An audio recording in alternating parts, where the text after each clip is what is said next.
Hello friends, welcome to our channel ABC basics. आज मैं आपके लिए क्लास 10 फर्स्ट फ्लाइट के वीवीआई क्वेश्चन विथ आंसर लाया हूं, जो आपके 2025 हो या कोई भी एग्ज़ाम इससे बाहर प्रोज वाले सेक्शन से, स्पेशली प्रोज वाले सेक्शन से बाहर नहीं जाएगा।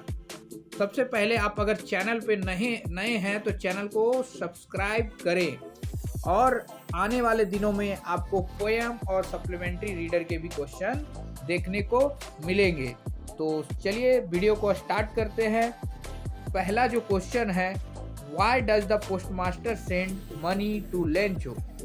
Why does he sign letter God? यानी पोस्टमास्टर जो है क्यों जो है लेंचो को पैसे भेजता है और उसमें साइन गॉड के नाम से क्यों करता है? तो पोस्टमास्टर लेंचो को पैसे भेजकर उसकी मदद करना चाहता था और साथ ही वह लेंचो का जो है भगवान में विश्वास भी जीवित रखना चाहता था। इसलिए उसने भगवान के नाम पत्र पर वो हस्ताक्षर किए ताकि लेंचो को लगे कि पैसे भगवान ने भेजे हैं। इसका आंसर जो है इंग्लिश में अगर देखें, the postmaster wanted to help Lencho by sending him money and also wanted to keep Lencho faith in God alive, so he signed the letter in God's name so that Lencho would think that money was sent by God। ठीक है, यानी भगवान पे इसको विश्वास था और उसका भगवान पे विश्वास को जो है बनाए रखना चाहता था कौन? पोस्टमास्टर। इसलिए उसने भगवान के नाम का जो पत्र था उस पर गॉड लिखा था। ठीक है, नेक्स्ट क्वेश्चन है, right a sketch character of Lencho. Lencho के बारे में आपको कैरेक्टर लिखना, स्केच कैरेक्टर लिखना है। लेंचो कैसा आदमी था? तो Lencho is a hard working and honest man who relies on his crops for survival. He is अ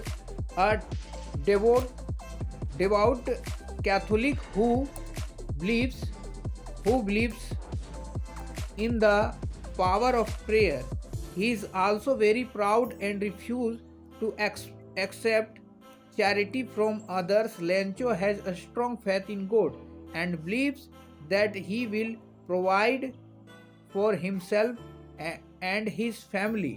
अर्थात लेंचो एक मेहनती और ईमानदार व्यक्ति है जो जीवित रहने के लिए अपनी फसलों पर निर्भर है। वह एक धर्मनिष्ठ कैथोलिक है जो प्रार्थना की शक्ति में विश्वास करता है। वह बहुत घमंडी भी है और दूसरों से दान लेने से मना करता है। लेंचो को भगवान पर दृढ़ विश्वास है। किस पर विश्वास है? भगवान पर। और उसे विश्वास है कि वह अपने और अपने परिवार के लिए भरण पोषण करेगा। भगवान से कितने पैसे मांगते हैं? 100 पीसेस। ये भी ध्यान रखना आपको। नेक्स्ट, ये देखिए लेंचो है लेटर डालते हुए। ठीक है, नेक्स्ट है, why did Lencho write a letter to God? भगवान को वो पत्र क्यों लिखता है लेंचो? तो Lencho wrote a letter to God because he had a deep faith in God. भगवान पर उसकी गहरी आस्था थी लेंचो का। And he believe that God would definitely help him by giving him 100 pieces. और उसको विश्वास था कि भगवान उसका जरूर मदद करेगा और कितने पैसे भेजेगा? 100 पीसेस भेजेगा। So that he could again sow the seeds to get crop and food for his family. Lencho had faith in God. Lencho को गहरी आस्था थी किसमें? भगवान में। नेक्स्ट है, why were two national anthem sung? दो राष्ट्रीय गान क्यों गाए गए? दो राष्ट्रीय गान क्यों गाए गए? तो इसका जो आंसर होगा, two national anthem were sung as there were two main communities और races, one was whites and other the blacks. Secondly, the anthem of the white was anthem of the old republic। अर्थात दो राष्ट्रीय गान गाए जाते हैं south Africa में गाए गए, एक गोरों के लिए और एक कालों के लिए। कालों को आज़ादी मिल गई थी इसलिए कालों के लिए भी एक गाया गया और गोरों के लिए जो पहले वाला ओल्ड जो जो सॉन्ग था, गान था, उसको गाया गया। Next, what twin obligation does Mandela mention?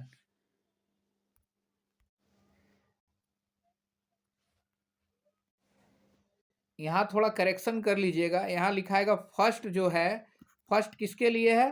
First parents के लिए। फर्स्ट जो है वो पेरेंट्स के लिए है एंड वाइफ के लिए है और उनके बच्चों के लिए है ऑब्लिगेशन, दायित्व। पहला जो दायित्व है वो पेरेंट्स के लिए, हिज वाइफ के लिए और चिल्ड्रन के लिए है, नेल्सन मंडेला का। और दूसरा जो दायित्व है वो अपने लोगों के लिए, कम्युनिटी के लिए और देश के लिए रखते हैं। ठीक है, पहला जो दायित्व है परिवार के लिए, दूसरा देश के लिए। How did Mandela's hunger freedom change his life? Mandela's hunger for freedom changed him into great man, a statesman and visionary. He worked day and night, for he underwent physical and mental tortures for obtaining freedom for his on people. अर्थात मांडेला की स्वतंत्रता की भूख उन्हें एक महान व्यक्ति, एक राजनेता और एक दूरदर्शी बना दिया। उन्होंने इसके लिए दिन रात काम किया, डे नाइट काम किया, है ना, डे नाइट काम किया। और जो है उन्होंने शारीरिक और मानसिक यातनाएं भी झेली। ठीक है, physical and mental tortures obtaining freedom, यानी आज़ादी के लिए बहुत सारे संघर्ष किए मांडेला ने, तब जाके उनका देश जो है साउथ अफ्रीका आज़ाद हुआ। किस नस्लीय भेदभाव से? ठीक है, अपार्टहेड बोलते हैं उसको, नस्लीय भेदभाव को। Why was the young seagull afraid to fly? Young seagull क्यों डरता था उड़ने से? Young seagull was afraid to fly, he felt certain that his wings would never support him, so he ran back the little hole under the ledge। अर्थात युवा seagull जो है उड़ने से डरता था, उसे यकीन था कि उसके पंख उसका कभी भी साथ नहीं देंगे, इसलिए वह वापस क्या करता था, किनारे के नीचे बने छोटे से छेद में भाग जाता था। ठीक है, ये देखिए सीगल है, स्मॉल सीगल है ना, और ये बिग सीगल है, उसका माँ है और ये बच्चा है। चलिए आगे है, how did the young seagulls parent teach him the art of flying? उसका जो यंग सीगल अर्थात माता पिता जो है, यंग सीगल का माता पिता उसको जो है, पेरेंट्स माता पिता, यंग सीगल का माता पिता उसको किस तरह से सिखाता है उड़ने की कला? तो the seagull parents taught him the art of flying by encouraging him to fly. Then they flew over him side by side to give him protection. They also gave out loud noise. It had different signal in them. Thirdly, they flew in various form so that the child saw these and tried for himself। अर्थात ये है कि seagull के माता पिता ने उसे उड़ने के लिए प्रोत्साहित किया और क्या कहते हैं, उड़ने की कला सिखाई।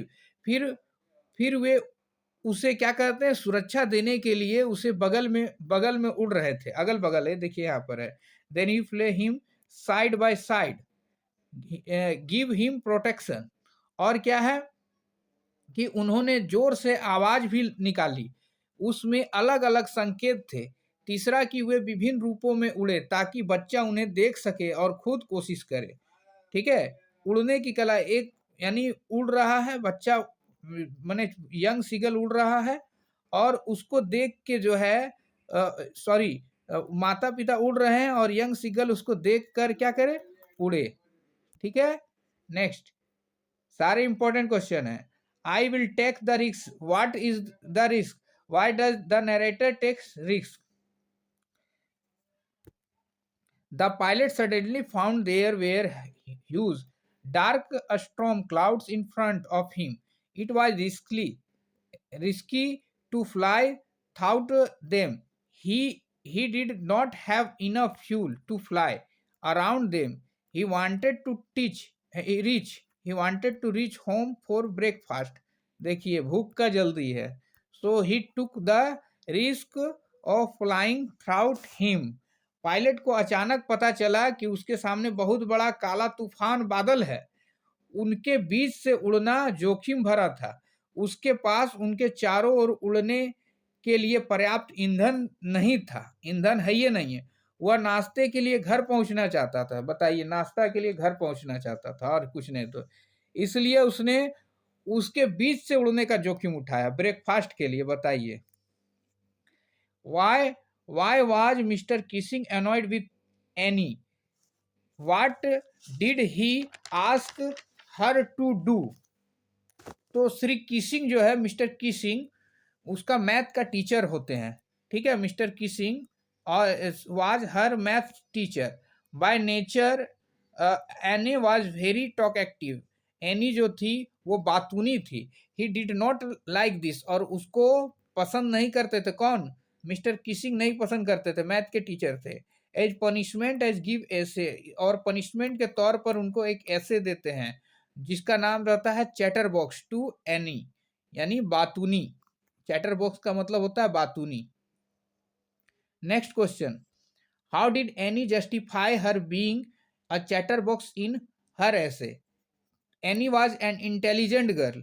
She gave in writing the necessary of talking. She argued that talking is a student's trait. She tries to control it, but she is helpless since her mother is more talkative than her.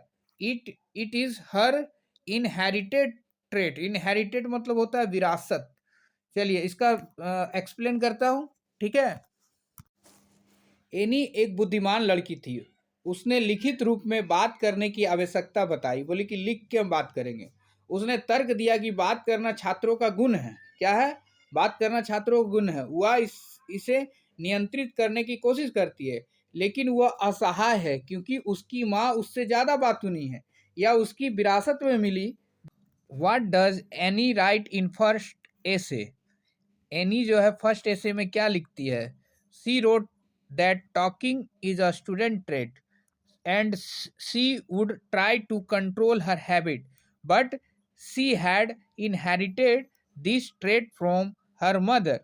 अर्थात ये है कि उसने लिखा कि बात करना एक विद्यार्थी का गुण है और वह अपनी इस आदत पर नियंत्रण करने की कोशिश करेगी, लेकिन उसे यह गुण अपनी माँ से क्या में विरासत में मिली है, इसलिए वह इसे इस बारे में ज़्यादा कुछ नहीं कर पाएगी. ठीक है. Next, is bread making popular making a still popular in Goa? How do you know this? Yes, bread making is still popular in Goa. The authors can say so as one can still find mixture. The molders, the bakers, and the old age furnace. The main festivals and occasions are also still not celebrated without loaves, bowl और bread bangles. अर्थात ये है कि हाँ, गोवा में bread बनाना अभी भी लोकप्रिय है. लेखक ऐसा इसलिए कह सकते हैं क्योंकि यहाँ आज भी मिक्सर, मोल्डर, बेकर और पुराने ज़माने की जो है भट्टियाँ मिल जाती है. मुख्य त्यौहार और अवसर पर आज भी रोटियाँ, जो बोल नाम की रोटी है, और उसके बिना जो है रोटी जो है उसके बिना नहीं मनाए जाते, यानी सेलिब्रेट विदाउट लव्स. बोल और ब्रेड बेंगल्स नाम की जो रोटियां हैं उसके बिना कुछ भी संभव नहीं है. नेक्स्ट, ये चैप्टर है ग्लिम्सेस ऑफ इंडिया का. ठीक है. Is bread an important part of Goan life? How do you know this? Yes, bread is an important part of Goan life. No party or feast is possible without bread. Marriage gifts are meaningless without sweet and bread known as bol. Sandwiches are prepared on the occasion of daughters Daughters engagement cakes are must for Christmas and others festival. हाँ, गोवा के लोगों के जीवन में bread का बहुत महत्व है। कोई भी पार्टी या कोई भी जो पार्टी हो या दावत हो, ब्रेड के बिना संभव नहीं है। दूसरा ये है कि बोल नामक मीठी जो ब्रेड है के बिना शादी जो है, शादी का तोहफा बेमानी है। बेटी की सगाई के मौके पर सैंडविच बनाए जाते हैं। क्रिसमस और दूसरे त्योहारों पर केक बहुत जरूरी है। Next, where is Coorg? What are the main crops of Coorg? Coorg का जो है मेन क्रॉप बताना है और कहाँ है। Coorg is situated midway between Mysore and the coastal town of Mangalore and Karnataka. Coffee and spices are main crops of Coorg. अर्थात ये है कुर्ग जो है कहाँ पर है, मैसूर और कोस्टल टाउन मैंगलोर के बीच, मैंगलोर इन कर्नाटक में। कुर्ग कर्नाटक और मैसूर के तटीय शहर मैंगलोर के बीच स्थित है। कॉफी और मसाले मुख्य रूप से यहाँ का मुख्य फसल है। Next question 15 number, how is Coorg a place of great tourist interest? How is Coorg a place worth visiting? सारा क्वेश्चन का एक ही आंसर है। क्वेश्चन देख लीजिए, Coorg is place of great tourist interest, several surprise are hidden in Coorg. It is a place worth watching.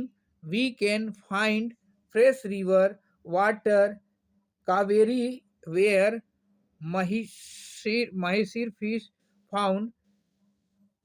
In these waters, elephant enjoy while talking bath. Several adventures are available for visitors such as rafting, canoeing, mountain biking, any mountain biking, rock climbing, etc.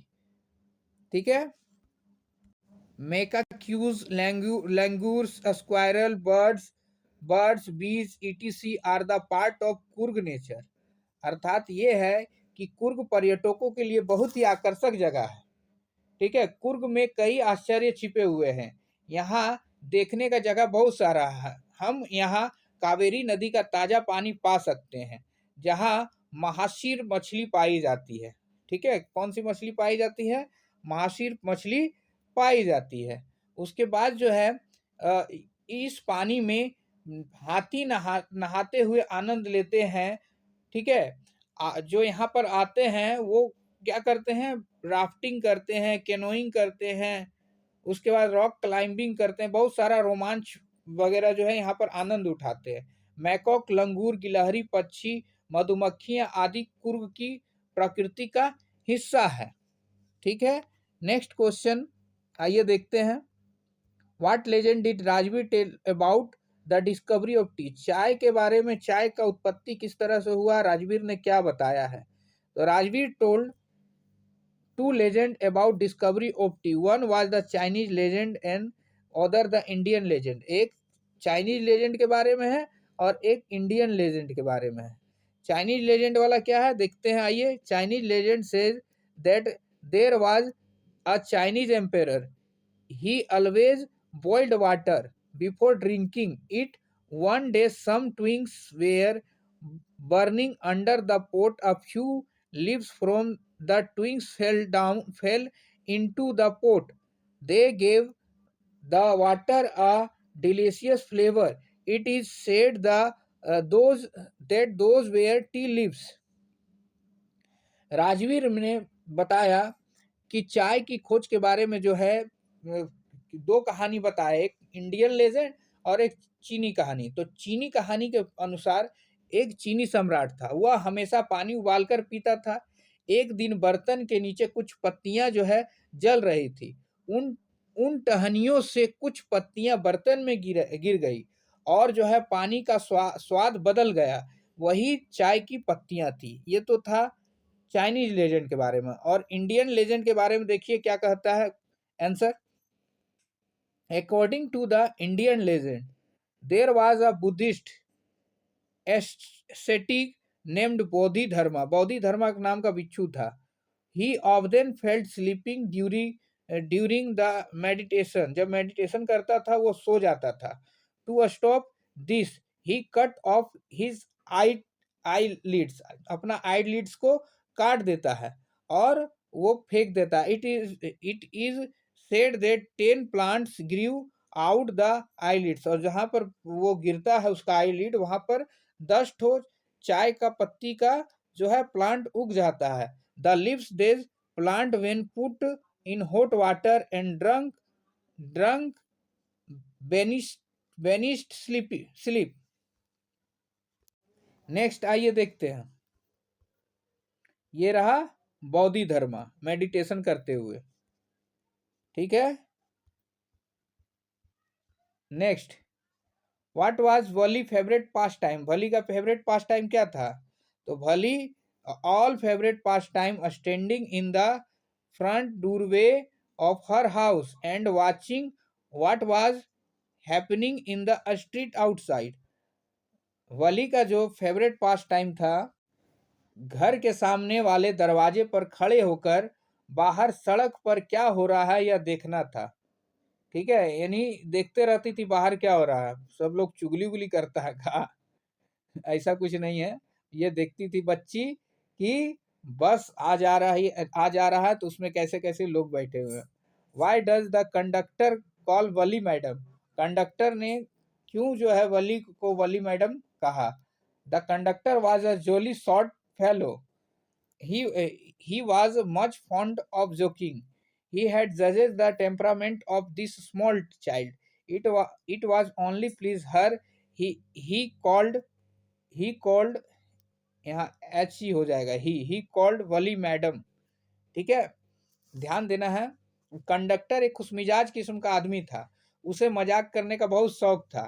ठीक है, और इस छोटे बच्चे के स्वभाव को वो अंदाजा लगा लिया, इसलिए देख रहा था कि बड़ा जैसा व्यवहार कर रही, इसलिए कंडक्टर जो है उसको वली मैडम कहता है। ठीक है, next, who was Gautam Buddha, Gautam Buddha कौन था? गौतम बुद्धा नॉन एज सिद्धार्थ गौतम, सिद्धार्थ गौतम जो थे उनका नाम ही क्या था? गौतम बुद्धा पड़ा, यानी गौतम बुद्ध पड़ा। वाज रिलीजियस लीडर, क्या थे? रिलीजियस धार्मिक व्यक्ति थे जिसने बौद्ध धर्म का खोज किया, founder of Buddhism. He is considered one of the world's greatest religious preachers and a symbol of peace and harmony। अर्थात गौतम बुद्ध जिन्होंने क्या है, सिद्धार्थ गौतम के नाम से भी जाना जाता है, वो एक धार्मिक गुरु और बौद्ध धर्म के संस्थापक थे। उन्हें दुनिया के सबसे महान धार्मिक प्रचारकों में से एक और शांति और सद्भाव का प्रतीक माना जाता है। शांति और सद्भाव का हार्मोनी में सद्भाव होता है। ठीक है, पीस में शांति। ठीक है, ये रहे गौतम बुद्ध। ठीक है, नेक्स्ट लास्ट क्वेश्चन है, how did Gautam become known as the Buddha. देखिए, गौतम बुद्ध को बुद्धा किस प्रकार कहा गया? तो Siddhartha Gautam Buddha become known as Buddha after attained enlightenment thought meditation and left his life of wealth and family purpose, है ना, एसेटिक्स। गौतम बुद्ध ने 6 साल तपस्या किया और बौद्ध गया में पीपल वृक्ष, जिसको बौद्धि वृक्ष कहते हैं, वहां पर क्या किया? मेडिटेशन किया, तब जाकर ज्ञान प्राप्ति हुआ, तब जाके उनको क्या कहा गया? बुद्धा कहा गया। ये सब ध्यान रखना है आपको, इसको तो ऐसे याद कर लेना है आपको, ये भी आंसर है और इसका ये भी आंसर है, दोनों। ठीक है, गौतम बुद्ध जो है बौद्ध धर्म के संस्थापक थे। What does paper has more patience than people elucidate means, मतलब इसका जो है ना व्याख्या करना है कि पेपर में सहन शक्ति होता है, ये एनी वाला में है। ठीक है, इसको आपको खुद से लिखना है, ये होमवर्क है आपका। ठीक है, आगे क्या है कि इसी तरह का वीडियो आप पाने के लिए चैनल को सब्सक्राइब करें। ठीक है, आगे जो है सब्सक्राइब करके रखिएगा, तो आने वाले वीडियो में आपको क्या मिलेगा? इंग्लिश का सारा जो पोयम का है वो भी मिल जाएगा, पोयम का मिलेगा, और इसके अलावा आपको क्या मिल जाएगा? सप्लीमेंट्री रीडर का भी मिलेगा। चलिए वीडियो को अब लास्ट करते हैं, धन्यवाद।